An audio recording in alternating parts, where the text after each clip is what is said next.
Hi, my name's Jason Rohn, and I'm the Executive Director of UTUE. Today, I want to talk to you about how to follow your heart, or how to be true to yourself. We often hear these expressions, and it makes us feel good, and we think, yes, I should do that. But when left to our own devices, we usually follow a path that is guaranteed to take us to a place where we cannot follow our heart or be true to ourselves. So I'm going to share with you the secret of how to be true to yourself. But before I do that, I have a confession to make. This is kind of embarrassing, and I hope you won't judge me too harshly.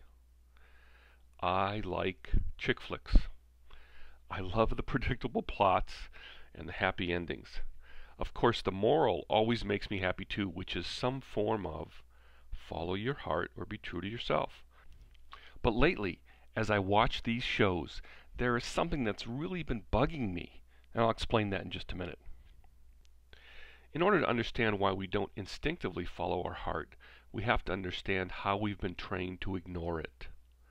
There are two parts to your psyche, the virtual self and the natural self. The virtual self is the actor that puts on a show for the world. It is the marketing part of ourselves that sometimes exaggerates who we are in the world.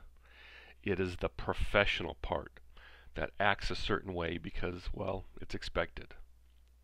The virtual self also talks to us and says things like, you really screwed that one up, or that really wasn't very good, or wasn't good enough.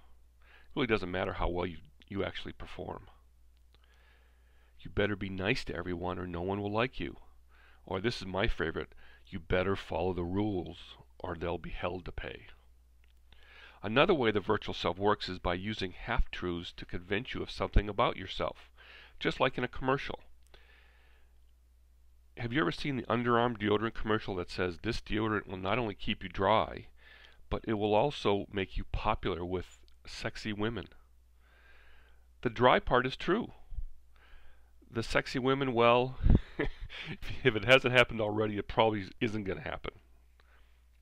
Why does the virtual self have so much power in our lives?